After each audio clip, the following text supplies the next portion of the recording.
Welcome to Crime Files TikTok Compilations, the vault of real horror, where murder isn't fiction and the footage never lies. In this collection, we unearth chilling clips, haunting case files, and real-life moments that expose the darkest corners of the human mind. What you're about to witness is raw, unsettling, and unforgettable. These aren't stories, they're warnings. Breaking news, a 17-year-old has taken the life of both of her parents and allowed her 5-year-old sister to discover them deceased. On February 20th, authorities say they were called to the home where they found the couple deceased in their bed. They said the parents' 17-year-old daughter is the one who placed the 911 call. However, their 6-year-old daughter is the one who discovered them. There are conflicting reports on whether the child was 5 or 6 years old. Authorities said, quote, "From the very moment the 911 call was received, a relentless investigation began. During the initial investigation, authorities realized that there were no signs of forced entry into the home, although one door of the house was left slightly ajar. In addition to that, nothing had been taken." They said, quote, "Our team has sifted through mountains of physical and digital evidence and collaborated with the FBI and GBI crime lab." They said another key piece of evidence that they used in order to charge the teen was her, quote, "tearful speech at her mother's funeral." They said they believe this was a ploy to help cover her tracks. They said it took so long to charge the teen because investigators wanted to ensure that they got the right person. Before the 17-year-old daughter was arrested, many who knew the couple pleaded for whoever committed the crime to turn themselves in. No one knew that it was their 17-year-old daughter. Sarah Grace Patrick turned herself in to the Carroll County Jail on Tuesday. They stated that she will also be charged as an adult. The couple is survived by their 7 children who they had together in a combined family. If convicted, she faces life in prison without the possibility of parole. Investigators say at this time they are still working to figure out a motive for the crime. Yeah. It was like a scene out of a fight film. Get off me. Say hi to Daniel. Get off me. A violent brawl that starts when Antonetta Stevens learns her fiancé and the father of her child, Daniel Gonzalez, was cheating on her with this woman, Ashley Bocanegra. Ashley was Daniel's neighbor, and she was also his boss. Say hi to Daniel. You know he come out here up, right? As Daniel's 17-year-old sister Janine videotapes the fight, Antonetta warns Ashley to stay away from her man. He's in the house with our son. Minutes in, an employee of the apartment complex drives by in a golf cart and calls 911. It was 2 girls fighting, and she's really bloody. I can see the blood from where I'm at. They're fighting on the street. The victim, Ashley Bocanegra, is half the size of her attacker. Her relatives say she was never the fighting type. She was a diva. She'll have on a t-shirt and sweatpants, but her makeup is done, her hair is done, and she has on lip gloss. Even when we had our disputes and stuff, we always shook it off because we always had just me, Ashley, and my mom. We was like the 3 Musketeers or the 3 Powerpuff Girls. Ashley had moved to Atlanta from the Bronx with her fiancé, Julian Reyes, but relatives say the romance wore off and they were strictly living together as co-parents. In an effort to become more independent, Ashley got a job. That's when she met Daniel. Over time, you start explaining your personal business little by little. So he made her feel like they in the same situation. I live with my baby mother, I have children, but we're not together. But because of financial needs, we stay together. Julian never really knew anything was going on. He always talked about that he had his suspicions, but he never brought it up because he knew it was just going to be a fight. Antonetta did have some suspicions. Her suspicions were confirmed when Daniel confided his feelings for Ashley to his younger sister, Janine. But when Janine directly told Antonetta, revenge took over. I will murder you. I will murder you. I will murder you. I will murder you. I will murder you. At the end of Antonetta hitting Ashley Bocanegra, she asked Janine that, "Do you want any of this?" You want some of this, Janine? Yeah, I do. And Janine came and kicked her really hard in the midsection and her back.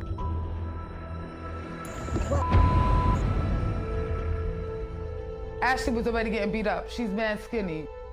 So it was no need for you to come in and do the kill shot.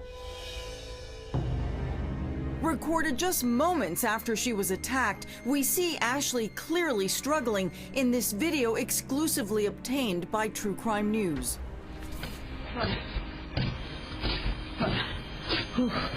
By the time her fiance, Julian, returns home, Ashley is having trouble breathing.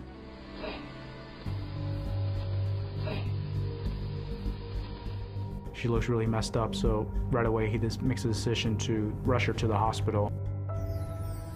2 hours later, Gwinnett County Police show up at Antonetta and Daniel's apartment with body cams rolling. This girl, she came to my house. She's been sleeping with my fiance. She works over there. She's his manager, and she keeps on forcing him to have sex with her.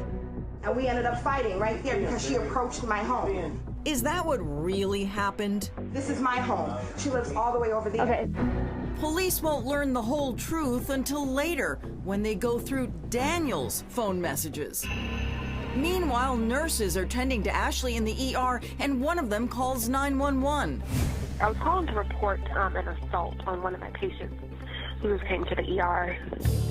Body cams are rolling in the police car as officers call Ashley in the ER to get her side of the story. When they ask her what sparked the fight, she claims she doesn't know the women who attacked her. They told us that she found out you were sleeping with her fiance. Y'all went outside and had words, and y'all got into a mutual fight. Well, they got the wrong person then, because that's not what happened. Unless they were looking for somebody or what, but... Sorry, what happens next comes as a shock to everyone involved. What kind of injuries do you have right now? I got bite marks on my face, bite mark on my arm, on my leg, on my back. And she was literally sitting on me, and then the other girl just kicking the crap out of me. Ashley doesn't know it, but as she answers police questions, her situation is far worse than it appears. The severe beating led to internal bleeding, and she needs surgery. Ashley is airlifted to a second hospital. Tragically, by the time she arrives, it's too late. She bled out. Her adrenal gland had ruptured. A lot of force was used to rupture this gland. Suddenly, the case goes from an assault to murder. Gwinnett police break the news to Ashley's fiance, Julian. Detective Adaya, this is Detective Blackburn. First, just want to say I'm really sorry for your loss. We're going to do everything we can to find the people responsible. You know, please. Yeah. If we can...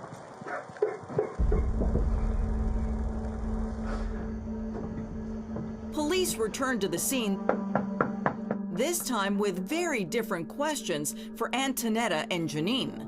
We know that there was like an incident, so I guess the girl went to the hospital and she died. She died? She's dead. Wow, I'm so sorry about that. That was not my intention. But police believe otherwise based on the fight tape I will murder you. And Antonetta's own words. I will murder you. She told me that she didn't mean for anyone to be hurt, which is hard to believe after reviewing the video. Ready to die over real crazy. You are. A few minutes later, detectives tell Daniel, the man whose girlfriend started the attack, what happened. We got a call from the hospital a little while ago, and she actually passed away from... Bro, stop playing with me, please. Seriously. Please stop playing with me. Please stop playing with me. Sit down, sit down, sit down, sit down, sit down, sit down, sit down. Please stop playing with me. Shh, breathe. Breathe.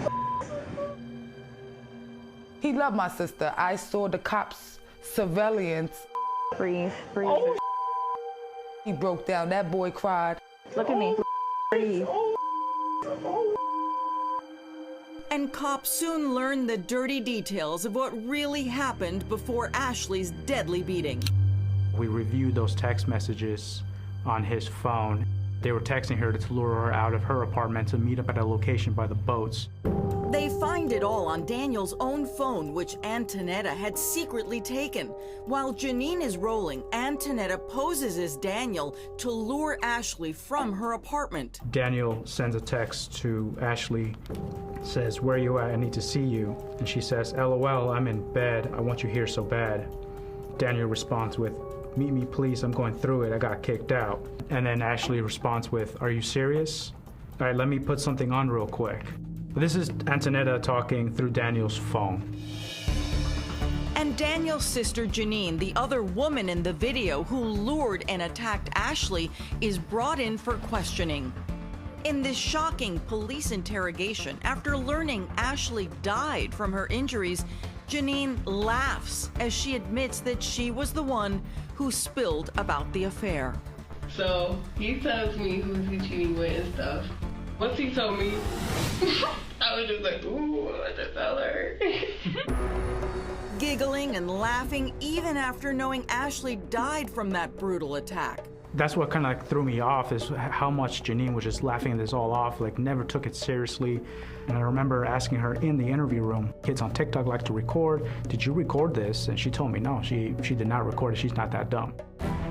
But investigators have proof she did record the fight. Say hi to Daniel. These videos are proof of how immature she is, that she don't even comprehend what she has done to herself. Janine's smile finally fades when she gets this reality check. You need charged with murder. Me? That's deep, right? Yeah, that's insane. It would later be revealed that Janine's kick to the stomach was the final fatal blow. Both Janine and Antonetta Stevens were charged with felony murder, robbery, and aggravated battery. Both pled guilty to voluntary manslaughter and were sentenced to 20 years.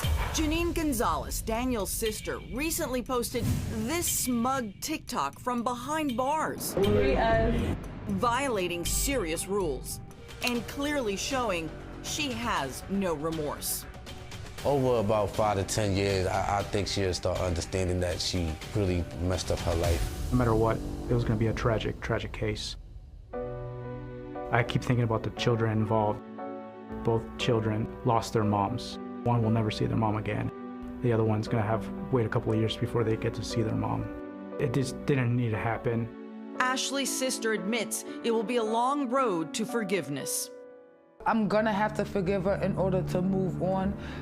But right now, ain't no forgiveness in my heart. Nothing scares me more than when someone goes missing and obviously foul play was involved, but over time, disturbing proof is found that they could still be out there somewhere alive. In this case, a little girl gets abducted from her home in the middle of the night. After multiple sightings of her with unknown people, 911 would receive a frantic phone call a year later claiming to be this little girl. She would scream for help, and a man would be heard yelling at her in the background before the line goes dead. This is what happened to 9-year-old Antoinette Calladito, and that last phone call from her will forever haunt me. In the early morning hours of April 6, 1986, Antoinette would be woken up by a knock on her front door. She lived with her mom Penny and her two sisters Wendy and Sadie in Gallup, New Mexico. Antoinette was described as wise beyond her years. She loved school and Bible studies, and being the oldest, she loved taking care of her two little sisters. So when the knock woke her up that fateful morning, she opened the door, and after doing so, she mysteriously disappeared. That night, Penny was out having fun at a local bar, and all three girls were at home with a babysitter. She got home around midnight, sent the babysitter home, and then went to bed. According to Penny, when she woke up at 7 the next morning to get the girls ready for Bible school, Antoinette was nowhere to be found. After searching everywhere she could think of and talking to all of the neighbors, Penny reported her missing to the Gallup Police Department. I know this was a different time, but it took police 4 days just to officially search Antoinette's home, which is crazy considering the fact that a little girl's life was on the line. Authorities began searching the entire neighborhood, but no trace of Antoinette was found, and it was literally like she vanished into thin air. While police were at the home, a family member brought up a man named Emiliano who went by Emo. It was only then that Penny told police that in the days leading up to Antoinette's disappearance, Emo gave her flowers on 3 separate occasions. From what I can find, Emo wasn't a complete stranger to the family though. Penny's best friend was named Ronald, and I guess Ronald introduced Emo to the family. Not long after this introduction, the two would frequent Antoinette's house and often give her flowers. It's important to note that according to the family, Emo was never at the house without Ronald, but on the night of Antoinette's disappearance, he came alone. He once again brought Antoinette some flowers, and this time he also brought her a bear necklace. This was seen by multiple people who gave the same statements to police after Antoinette disappeared. So this obviously seemed like a good lead, so the police then interviewed Emo, who denied having anything to do with her disappearance. He reportedly took a polygraph test, and although the results are unknown, I'm assuming he must have passed because he was never named a suspect or person of interest. Police then began interviewing neighbors and really anyone in the area that might have any information, and this is when they met a man named Ron Perry. Ron came forward and told police that at around 3:30 the morning Antoinette disappeared, he went to the home and knocked on the front door and window trying to get Penny's attention. I guess the two had gotten into a fight at the bar and he wanted to see if she was okay. I don't know for sure if Penny ever spoke with him or not, but shortly after this he left and stayed the night at a friend's house down the road, and authorities were able to confirm his story by interviewing his friend. Without any leads to go on, Antoinette's case started to go cold, but then a series of possible sightings started to happen that would reignite the case. On April 8th, 1986, just 2 days after Antoinette disappeared, a man reported seeing her on the side of the road in San Antonio. She was wearing a long pink dress and was with a blonde-haired woman. It's never been officially confirmed if that was truly her, but the man was adamant that it was. On April 19th, a woman spotted a suspicious brown truck at a Thriftway gas station. As the truck passed, the woman could hear a little girl screaming, "Help me," and although she didn't actually see the girl, she believes that it could have been Antoinette. Then 2 months later, on June 30th, a man reported seeing Antoinette at a bus depot in El Paso, Texas. He said that she was wearing a long pink dress, which is exactly what the first witness said, but this time she had white shoes on. He also said that the girl had a noticeable mark on her cheek, and Antoinette did have a scar in that exact same place. I think out of all the sightings of her, the 911 call that the Gallup PD would receive a year after Antoinette's disappearance is the most chilling of all. It came out of the blue, and it was of a little girl claiming to be Antoinette. She said she was in Albuquerque, and she's then interrupted by a man screaming, quote, "Who said you could use the phone?" End quote. You can then hear a struggle ensue and the little girl screaming before the line went dead. I'm gonna play the recording now, and it is truly disturbing, so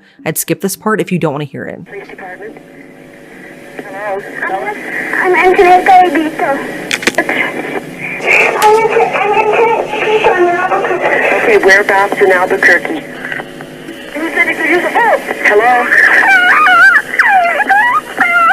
Antoinette, where are you?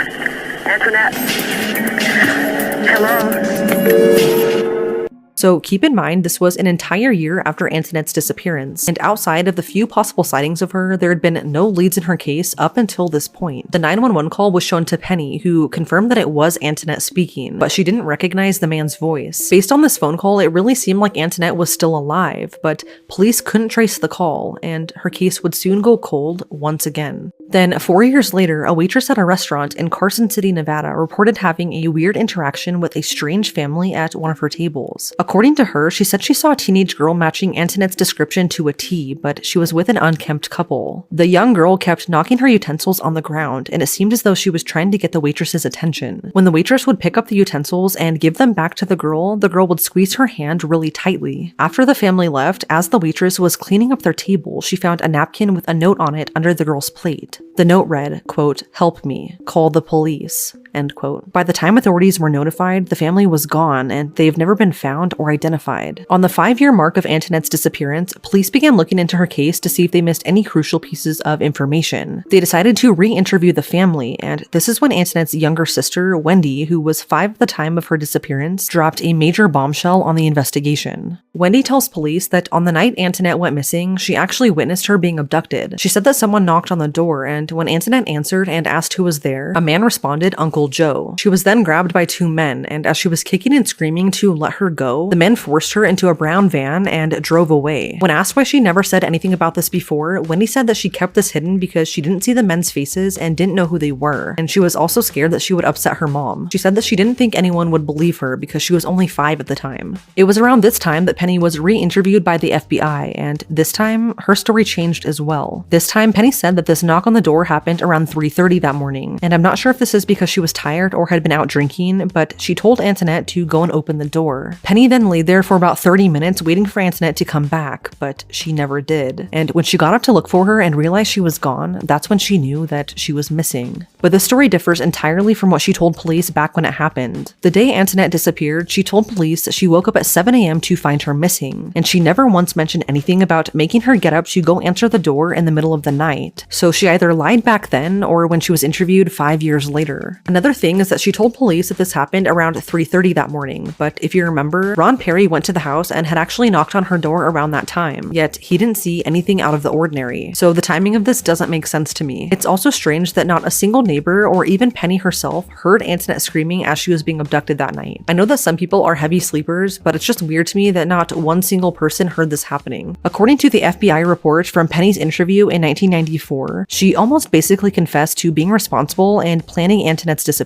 This was from the report, but she goes on to ask the FBI what would happen if she and Emo had something to do with it. She said how Antoinette was starting to be a troublemaker and that she wanted a better life for her, and Emo said that he would be the one to take her. This would kind of make sense to me considering he was grooming Antoinette with all the flowers and necklaces he gave to her. I don't care who you are to the family, a grown man acting that way with a little girl is a major red flag, especially when it's isolated to just one child and not all of the kids. Despite this confession, nothing ever came of it, and Penny was never charged or named an official person of interest in her daughter's disappearance. Authorities do believe that she knew more than she was letting on though, and could have possibly been involved. But Penny died in 1999, and whatever secrets she may have known went with her. Antoinette's dad, who wasn't really in the picture, also died as well in 2012. To this day, it's not known what happened to Antoinette. Some believe that this is a clear case of homicide, while others believe that this was either a random or targeted abduction. Some believe that this could be a human trafficking case, and with all of the sightings of her, as well as that eerie 911 call, this could sadly be a true possibility. I'm not sure if this is related, but I also wanted to add that 3 years after Antoinette disappeared, her 25-year-old aunt also went missing, but she was found alive a month later. I wanted to mention this because there are people who believe that the two cases could be connected. Her family has continued to look for her even today because there is a real possibility that she is out there alive somewhere. But to them, and without answers, she is forever frozen in time as a 9-year-old little girl. It's now been 38 years, and whatever happened to Antoinette that night remains a mystery. These two brothers killed their dad with a baseball bat, and this case is truly awful.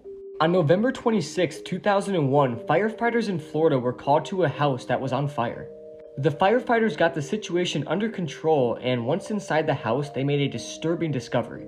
The owner of the home was a man named Terry King, and they found him sitting with his arms crossed in his recliner chair, with his feet up resting, and blood all over his face and the walls.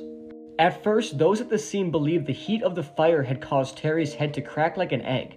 But as they looked closer, they realized Terry's head had been caved in with a blunt instrument. And sadly, Terry was just 40 years old at the time of his death. In 1985, Terry met a woman named Janet French, and they had kids together. Their names was Alex and Derek, and while she was living with Terry, she became pregnant with twins from another man. Janet then left Terry in 1993 when the boys were just 5 and 6 years old. She thought the two boys were a burden in her life and moved away with her twins to Kentucky and changed her name, leaving behind Alex and Derek with their father. Terry was unable to financially provide for the boys, and shortly after the breakup, Alex and Derek were put in a Christian home for children and then given up for adoption. Alex was very distressed after being separated from his father, so he was returned to Terry the following year. Derek, however, stayed with his foster parents until 2001, and as he grew older, he grew more rebellious.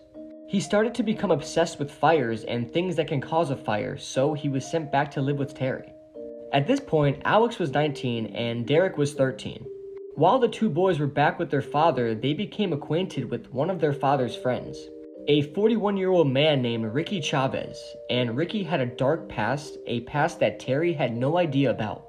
In 1983, he was convicted with having an inappropriate relationship with two boys aged 13.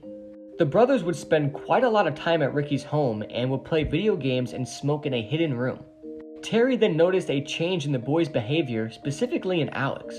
Alex started calling Terry by his first name instead of calling him Dad. And because of this, Terry told the boys they can no longer spend any time with Ricky. On the 16th of November 2001, Derek and Alex had taken a backpack, grabbed some things they needed, and left their father's home. Terry then came home and found the boys missing and drove around the area looking for them and called the police. Terry believed Alex and Derek went to Ricky's house, but Ricky said he had no idea where the boys were. A week later, Derek was found 18 miles away at his girlfriend's house. Derek said him and Alex had spent several days in the woods, and Alex was still out there. But this wasn't true. They had indeed been hiding at Ricky's house. On November 25th, one day before the fire, Ricky brought Alex back to his father. Both of the boys were now home, and the next day, November 26th, Terry would be found dead and he was obviously murdered, and the two boys were nowhere to be seen. The police spent the day trying to locate the brothers, but they had no luck at all. One day later, on the 27th, a car pulled up outside the police station, and inside the car was Ricky, Derek, and Alex. The brothers wanted to turn themselves in and told the police the first version of events. The boys told the officers that they feared their father would hurt them for running away, so they came up with a plan to get rid of him before he could. Alex then made a statement to an investigator in which he said, "One of us said, why don't we just kill him? So we looked for a hammer, but we couldn't find one. So Derek pulled out a bat. I think that's what he used. I thought about it, and I thought it would be a better choice to just kill him." Alex then explained that Derek stood over his father as he slept in his chair, with the bat in his hand while Alex stood to the side and watched. Alex then said he hits him with the bat for the first time. It sounded like wood cracking or hitting concrete or something. Blood starts coming out and he keeps hitting him with it. He smashes his face in and I'm just standing there watching. It was obvious he was dead because a little bit of his brains were on the walls. Derek said he was afraid his father would open his eyes again. He was worried about this because as he was hitting him, he was making a gargling sound. To stop him from making this sound, he continued to brutally smash his head in. After the brothers were sure their dad was dead, they set his bed on fire in the other room, hoping the flames would destroy the house and evidence linking them to the murder. The boys then called Ricky, who brought them back to his house for the night. The following day, he brought them to the police station to turn themselves in. Ricky was initially arrested and charged with being an accessory to the murder, as he did hide the brothers and wash their clothing, removing their father's blood. It was then proved from Alex's notebook that Ricky groomed him, and Alex even claimed he was in a relationship with Ricky. On September 6, 2002, Ricky was found not guilty of the murder.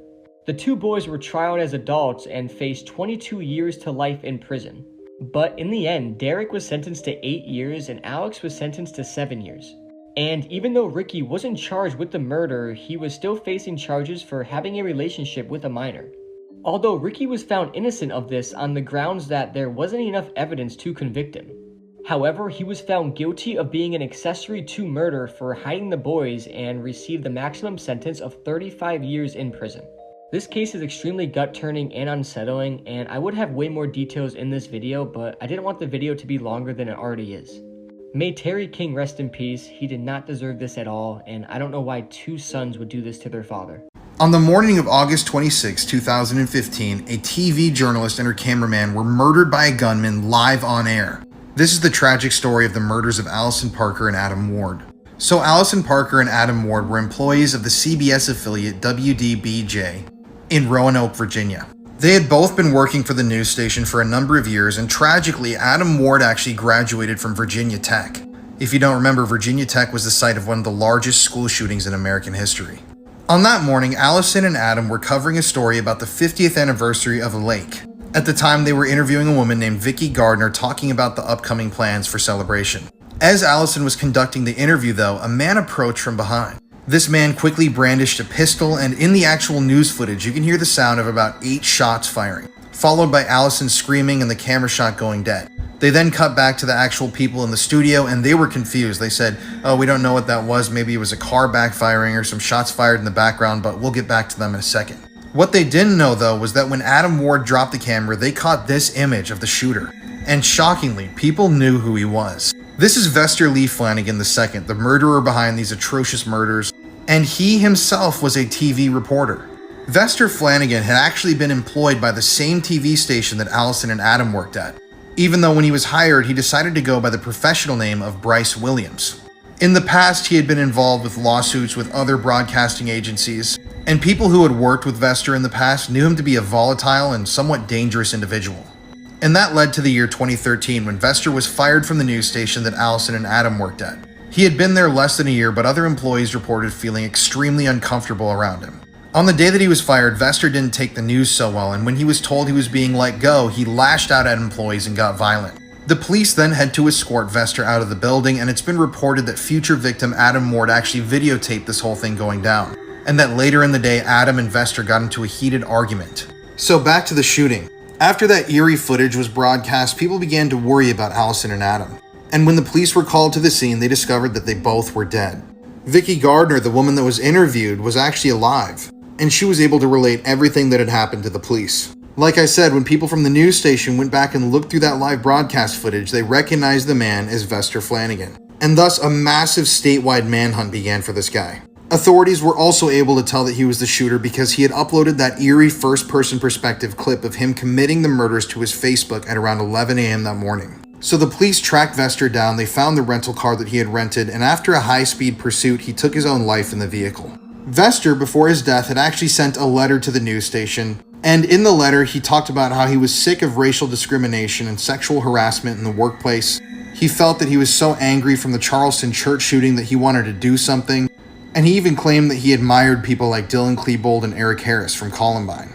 So obviously, this guy was messed up in the head. He was a disgruntled ex-employee who was fed up with what he saw as the ways of the world, and that led him to commit an atrocious act of violence. Now, I don't recommend you looking up the footage of this happening, but it is out there, and the news stations actually posted some of this back in the day when it all went down. Rest in peace to Allison Parker and Adam Ward, obviously, and I think that this is going to go down in history as one of the strangest murders to ever happen in America. This influencer dismembered and cooked her mother. This is 32-year-old Toralina Mayfields, and she was an influencer and aspiring actress. With over 150,000 Instagram followers, she was known online as Naomi Navarre, a rising star who appeared in indie films like The Desert Project and A Dance Story in 2019. This is Ida. She's our executive producer and our star. And this is my crew. Toralina had been living the California dream, chasing fame in the entertainment world. But that dream came crashing down in early 2024. Toralina was involved in a devastating motorcycle accident that left her with a serious brain injury. Her cousin Olivia Brock described how Toralina's personality changed almost overnight. The once vibrant, confident influencer became erratic and unrecognizable. Her dreams of Hollywood slipped away, and she had to leave California to move back home with her mother, 68-year-old Trudy Fields, in the quiet town of Mount Olivet, Kentucky. But what happened next will leave the entire town in shock. On October 8th, 2024, a contractor and his partner arrived at Trudy's home to finish some routine work. Suddenly, Toralina appeared, storming towards them with a wild look in her eyes. She then started casting spells on them and became confrontational, forcing them to leave. And when they returned back the next day, they stumbled upon Trudy's dismembered body lying in the grass, surrounded by a bloodstained mattress. The men then immediately called 911, their voices shaking as they described the gruesome scene. Kentucky state troopers arrived within minutes, and what they discovered made seasoned officers' stomachs turn. Guys, the back porch was smeared with blood, and a bloodstained wooden stick lay on the ground. Another bloodstained mattress sat nearby. As they searched the yard, they noticed claw marks in the grass as though something or someone had been dragged across it. It was clear that this was no ordinary crime. Officers called for backup and prepared for the worst. They surrounded the house and demanded Toralina to come outside, but she refused, leading to a tense standoff. And when officers finally broke in, what they found sent chills down their spines. Toralina stood there covered in blood on her face, her hands, and her clothes. Investigators would soon uncover the full extent of the nightmare. Toralina had killed her mother in a brutal and unthinkable way, shooting her in the head and stabbing her multiple times. But the violence didn't stop there. Toralina had mutilated and dismembered Trudy's body, decapitating her and severing her limbs. In a disturbing twist, police discovered that she had placed her mother's head, hands, feet, and forearms in the pot in the oven, cooking them until they were fully cooked. As investigators searched the home, they found body parts, organs, and they also found evidence of another atrocity. Toralina had tortured and killed a family dog. Toralina now faces multiple charges: murder, abuse of a corpse, tampering with evidence, and animal cruelty. Police believe that she may have been under the influence of drugs, but prosecutors say her actions were deliberate. Now she's being held on a $1.5 million bond. Let me know. Every clip you watch today is more than just a story. It's a chilling reminder that real life can be darker than fiction. If these crimes shook you, disturbed you, or left you with questions, don't stay silent. Hit that subscribe button to join a community that refuses to forget. Like this video to keep these stories alive. Share it to spread awareness, and drop a comment with your thoughts. Who do you think was really behind it, or what part shocked you most?